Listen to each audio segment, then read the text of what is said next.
Están en sintonía del programa radial promoviendo la salud y el autocuidado con la S Hospital Universitario de Santander, espacio institucional con el apoyo de la UIS.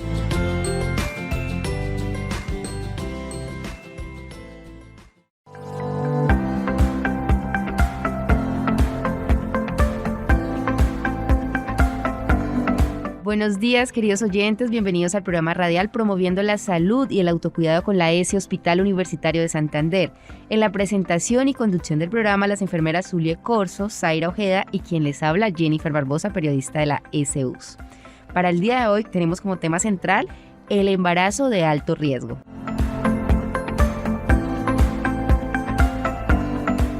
Como invitada el día de hoy nos acompaña la doctora Luz Dari Ortiz López, destacada especialista en perinatología y medicina materno-fetal y obstetricia, con más de 10 años de experiencia en instituciones clínicas como el Hospital Universitario de Santander. Es egresada como médico cirujano por la Universidad Industrial de Santander, ha realizado una especialidad en ginecología y obstetricia en la Universidad de Cartagena y posteriormente una subespecialidad en medicina materno-fetal y perinatología en la Fundación Universitaria de Ciencias de la Salud. Buenos días, doctora, y bienvenida. Muchísimas gracias por la invitación aquí a poder contestar las inquietudes que tengan nuestras queridas gestantes. Doctora, contémosle a nuestros oyentes el día de hoy qué es un embarazo de alto riesgo. Bueno, el embarazo en general es un proceso fisiológico hermoso donde la mamita presta su cuerpo para llevar ahí, engendrar a ese bebecito, llevarlo durante 9 meses y llegar pues sana y salva al seno de su hogar con su bebé, en ese momento maravilloso de la maternidad y paternidad. En general es un estado fisiológico y a la mayoría de mamitas afortunadamente les va muy bien, hace muy bien ese proceso sin complicaciones. Pero hay un grupo de pacientes que por algunas enfermedades que tienen de base, que conocen o incluso desconocen, puede que ese reto que significa el embarazo no se afronte adecuadamente y haya complicaciones que se presenten en el curso del embarazo, tanto maternas como fetales. Esto ocurre pues, sobre todo en mamitas que tengan enfermedades de base o bebés que vengan con problemas. Entonces, ahí ese momento es que ya clasificamos el embarazo de alto riesgo, cuando se sale del curso normal del embarazo porque se presenta alguna patología o se agrava una patología que tuviera la mamita antes de embarazarse. Bueno, doctora Luz Dari, ¿y cómo identificamos un embarazo de alto riesgo? Yo soy docente de la Universidad Industrial de Santander del área de ginecobstetricia, entonces ese tema me apasiona mucho porque finalmente quienes identifican el embarazo de alto riesgo son los médicos del primer nivel, el médico rural, el médico de control prenatal, de los centros de salud, de los hospitales pequeños. Por eso es tan importante enseñarles este tema a ellos. Entonces, en general, llegan todas las pacientes al primer nivel, que es el centro de salud, por ejemplo, aquí en Bucaramanga, el ISAU, y quien evalúa inicialmente esa gestante es el médico general del programa de control prenatal. Él hace una muy buena entrevista, una historia clínica completa, donde incluye todos los antecedentes personales, los antecedentes familiares, revisa los exámenes de control prenatal, y con base en eso y unas escalas que existen, que están en la ruta de atención materno-perinatal que se llama el modelo biopsicosocial del doctor Herrera, se hace como una lista de chequeo donde se evalúan uno a uno esos riesgos y sobre todo se enfocan en algunas patologías que son las que causan mayor morbimortalidad materna y perinatal. Entonces el médico general llega a la paciente, le hace la entrevista en su historia clínica y evalúa estos riesgos mediante esa lista de chequeo y esos exámenes. Básicamente riesgo de preeclampsia, riesgo de diabetes gestacional, riesgo de, por ejemplo, parto prematuro, riesgo de parto obstruido, riesgo de que el bebé venga con bajo peso o de hemorragia posparto, por ejemplo. Y con base en esa lista de chequeo establece un plan de manejo y define si él solito puede continuar el control prenatal de esa gestante porque es de bajo riesgo, o si definitivamente encuentra algunas cosas que lo hacen de alto riesgo y tenga que buscar apoyo, ya sea en el ginecólogo, que sería como el segundo escalón en la línea, o en el perinatólogo o especialista en medicina materno-fetal como nosotros, que somos la tercera línea para ya manejar las pacientes que ya tienen complicaciones muy graves que pueden poner en riesgo su vida o la de sus bebés. Entonces, él es el que hace la identificación y en ese momento decide si él continúa el manejo en el primer nivel y se apoya en el ginecólogo hacia el final del embarazo, como dice la ruta, o si definitivamente de entrada ya busca el apoyo del especialista para manejar conjuntamente a esa gestante en particular. Doctora, escuchándola hablar, pues mi inquietud es, ¿qué especialista debe manejar un embarazo de alto riesgo? Sí, entonces como te comentaba, los médicos generales del primer nivel hacen básicamente el control de las embarazadas de bajo riesgo. ¿Quiénes son las embarazadas de bajo riesgo? Las realmente de bajo riesgo son las mamitas que ya han tenido bebés y que les fue muy bien en el embarazo. Les voy a hacer a ustedes un ejemplo, que les va a sonar un poquito extraño, pero es la única manera que he logrado que mis alumnos lo entiendan y las mamitas también. Yo siempre ellos les digo que el embarazo es como un vuelo en avión, en donde la mamita es el piloto, el médico es el copiloto que acompaña a esa mamita, ya sea el del primer nivel o el ginecólogo, el perinatólogo, hasta entregarla sala y salva a nuestro destino, que digamos vamos a hacer de cuenta que es de aquí a Bogotá, aunque realmente es como ir al Himalaya porque son 8 meses viajando en avión, ¿no? Digamos que vamos a pensarlo más sencillamente, que vamos a ir de aquí a Bogotá en un avión. Viajar en avión es muy seguro, es mejor que viajar en carro, pero obviamente cuando el avión trae problemas y nosotros desconocemos esos problemas de mantenimiento o algunas cosas que vienen mal fabricadas, pues vamos a tener complicaciones en ese vuelo. ¿Quién es el pasajero de ese vuelo? Es el bebé. El bebé es el pasajero y el avión es el útero materno, donde va ese bebecito. Entonces, en general, la mayoría de vuelos, ustedes saben que nos va muy bien, la gente llega sana y salva, usualmente en aviones va a viajar muy seguro, pero a veces los mamitas traen complicaciones y cuando detectamos eso en esa lista de chequeo, inmediatamente el médico general, yo digo que es el primer copiloto, remite a un mejor nivel de atención, más avanzado, que digamos algo así como buscar un copiloto más experto para manejar esa mamita que de pronto tenga dificultades en el vuelo y pueda tener dificultades en el momento en que se dé todo el proceso de la gestación, el parto, que es la ruta final.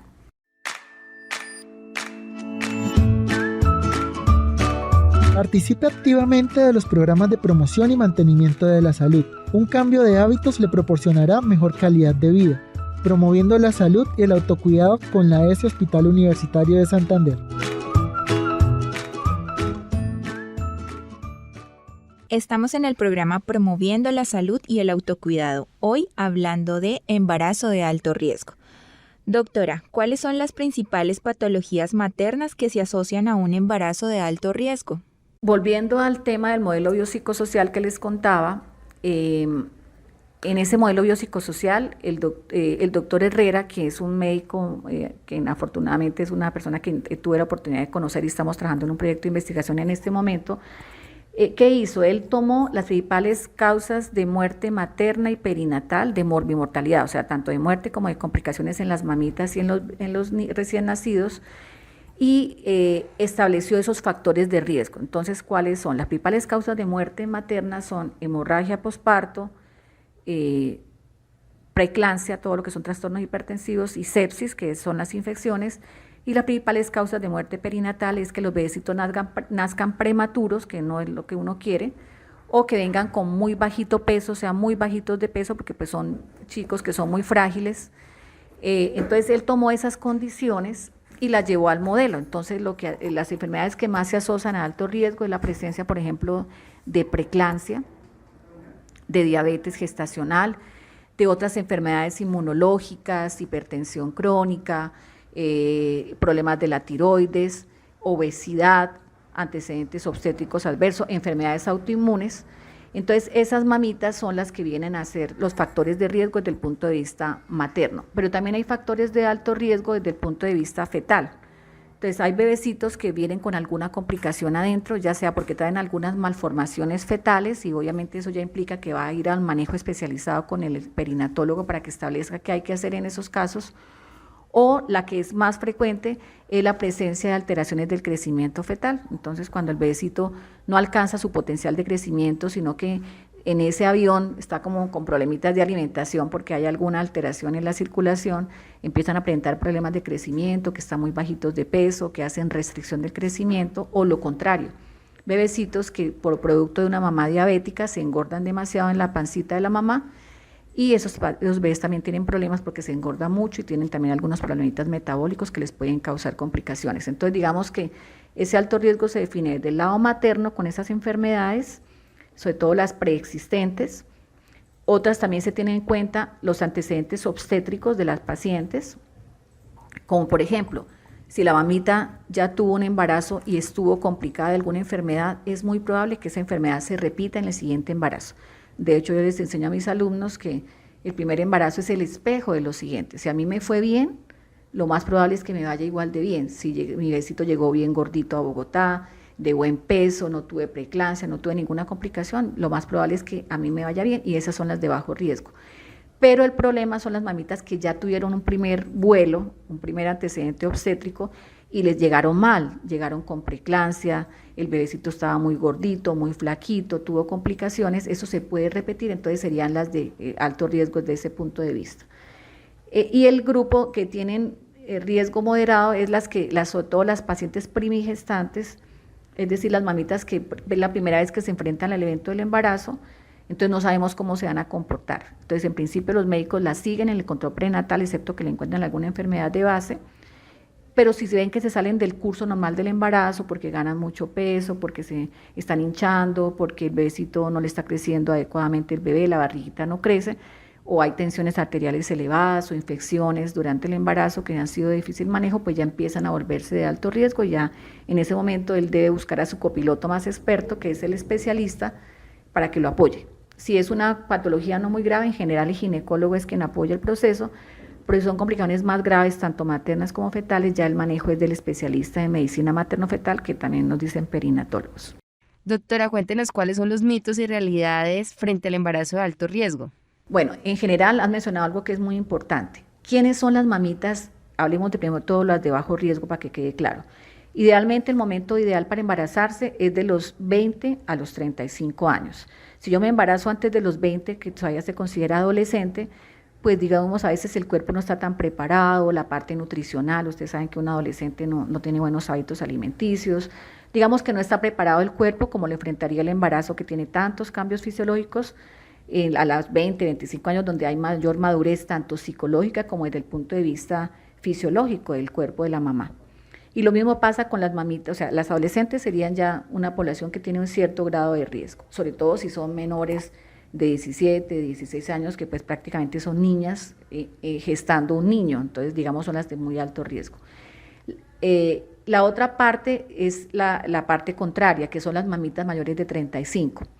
El embarazo es un estado fisiológico, pero es de tantos retos, es que imagínate, estamos nuestro cuerpo solito y tú le metes allá un bebé, un ser vivo que va a crecer allá dentro de tu vientre 9 meses, que implica una cantidad de cambios hormonales, circulatorios, de la parte inmunológica, todos tus órganos, tus sistemas cambian, te cambia la digestión, te dan agrieras, te dan reflujo, la parte urinaria está comprimida también por el útero grávido, entonces son tantos cambios fisiológicos que tu organismo a veces patina.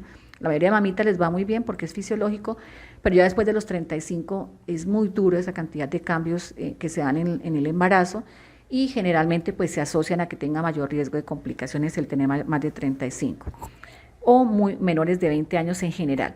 Y lo mismo sucede en las mamitas que tienen enfermedades de base de entrada. Entonces sucede que esa mamita tiene 30 años pero es hipertensa crónica o diabética, pues obviamente eso implica un riesgo. En general, como te digo, las de bajo riesgo son las que ya han tenido bebés, llegaron a buen término, son jóvenes, menores de 35, mayores de 20, ya tuvieron un hijo, les fue súper bien, esas van en coche con el médico del primer nivel, van súper bien. Las otras, las primigestantes, esa es la duda, cómo nos va a ir, por eso es que el médico tiene que aprender a darse cuenta cuando se les van saliendo del curso normal del embarazo, y eso es muy fácil hacerlo.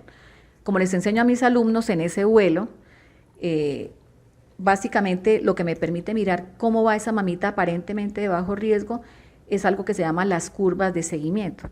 Entonces todo tiene que tener una medición.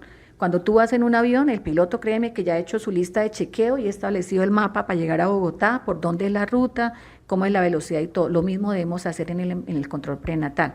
El médico general hace la lista de chequeo, que es la que te les conté, el modelo biopsicosocial del doctor Herrera, mira qué riesgos adicionales, establece un plan de manejo, Y lo que hace en cada control prenatal es mirar que en ese mapa que yo me tracé, cómo va a ir en el peso, en la tensión arterial, en la altura uterina, la mamita vaya por donde es y que no se empiece a salir de ese curso normal del embarazo, de ese mapa inicial que se trazó en esa mamita.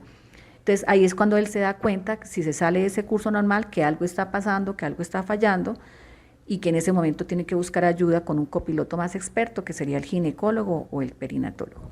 Y fíjate que hay un punto súper importante para una enfermedad que tal vez es la que yo quiero mencionarte hoy, que es la preeclampsia. La preeclampsia, yo digo que es la enfermedad reina en relación con los riesgos de las embarazadas. La preeclampsia es una enfermedad inmunológica, en esencia. O sea, ¿a qué me refiero con esto? Cuando tú te embarazas, tú tienes tus propios tejidos. Y sucede que cuando te embarazas, hay en tu vientre un ser vivo cuya mitad de los tejidos son del papá. Es decir, él no es compatible realmente 100% contigo ese bebé, porque la mitad de sus tejidos son de la mamita y la otra mitad de los tejidos son del papá.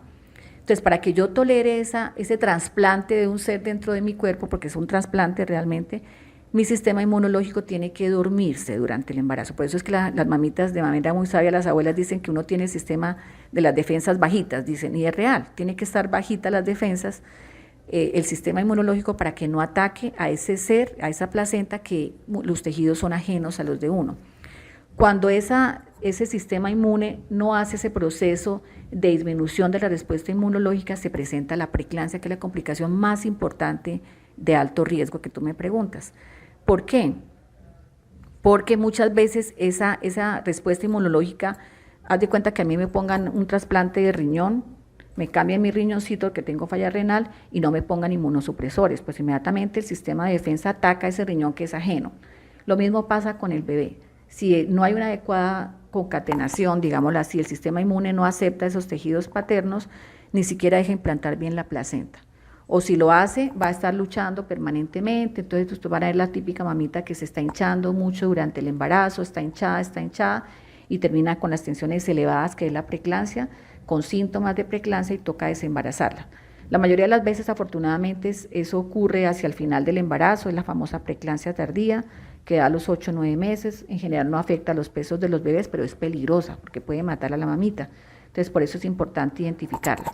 Y hay otra preeclampsia, que es la preeclampsia temprana o precoz, que esa ocurre antes de las 34 semanas, es decir, más o menos a los 6, 7 meses de embarazo. Esa es la más complicada porque es donde ha habido mayor respuesta inmunológica contra la placenta no funciona bien, el bebé no está recibiendo suficiente circulación a través de las arterias uterinas, y nos toca desembarazar esas mamitas a los 6, 7 meses, con bebés que incluso con crecimientos que son muy chiquitos para su edad gestacional. Entonces, esa es la preeclampsia, y en ese tema sí quiero como hacer mi propaganda en la preeclampsia, donde el signo patognomónico de la preeclampsia es la hinchazón, el edema.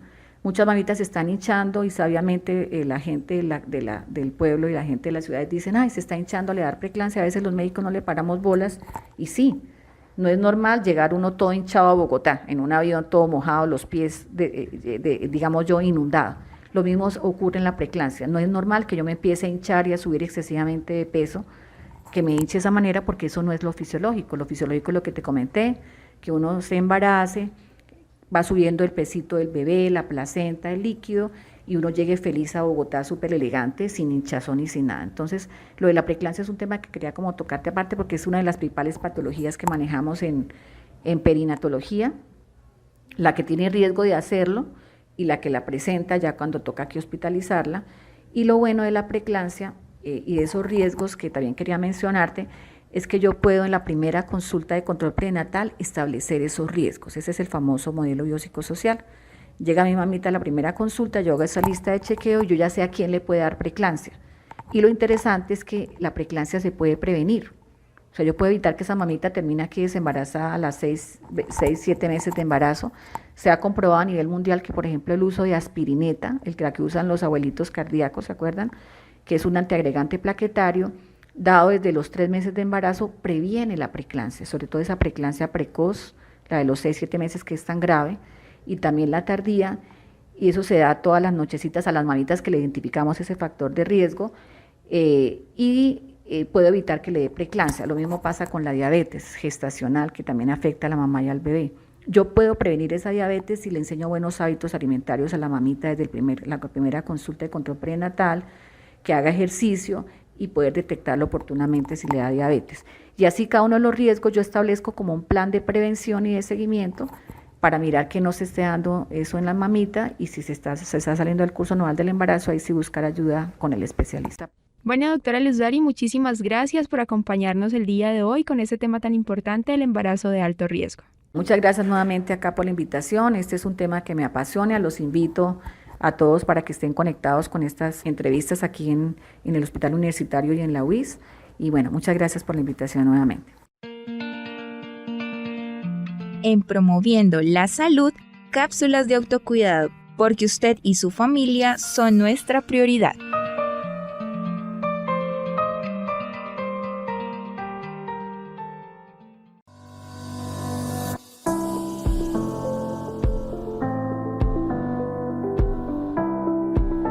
Bueno, y como tips de autocuidado que le damos a nuestra audiencia el día de hoy para el embarazo de alto riesgo, es importante a las embarazadas tomar los micronutrientes ordenados siempre por el médico, que mantengan un peso saludable, una dieta sana, que no fumen, no consuman alcohol, cumplan con todo el esquema de vacunación, acudan siempre a los controles prenatales, que son muy importantes, y que siempre estemos atentos a los síntomas y signos de alarma que nos pueden llevar a un embarazo de alto riesgo.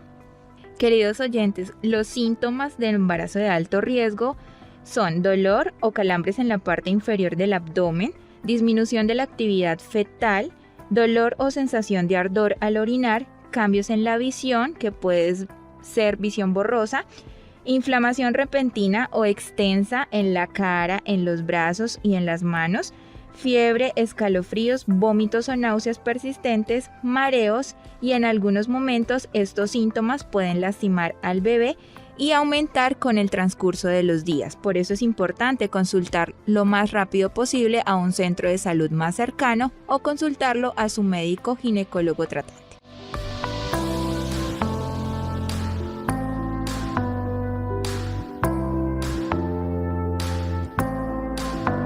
Bueno, queridos oyentes, llegamos al final de nuestro programa Promoviendo la Salud y el Autocuidado con la ESE Hospital Universitario de Santander. En la realización y conducción del programa, la enfermera Zulia Corzo, Sara Ojeda, y quien les habla, Jennifer Barbosa Angarita, periodista de la ESU. Agradecemos el apoyo técnico de Jairo Campillo.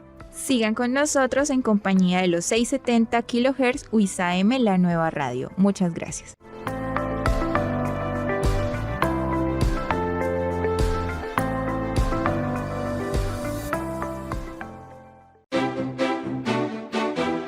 Escucha en los 670 kHz UISAM, la nueva radio, todos los jueves a las 11 de la mañana, el programa que mejorará su estilo de vida y lo hará responsable de su propio cuidado. Promoviendo la salud y el autocuidado con la ESE Hospital Universitario de Santander. Prepárese para escuchar las mejores recomendaciones, mitos, síntomas, realidades y tratamientos de distintas enfermedades. Somos sus aliados en todo momento. Escúchanos también en la web www.emisoraswis.edu.co. Promoviendo la salud y el autocuidado con la ESE Hospital Universitario de Santander. Hospital Universitario de Santander.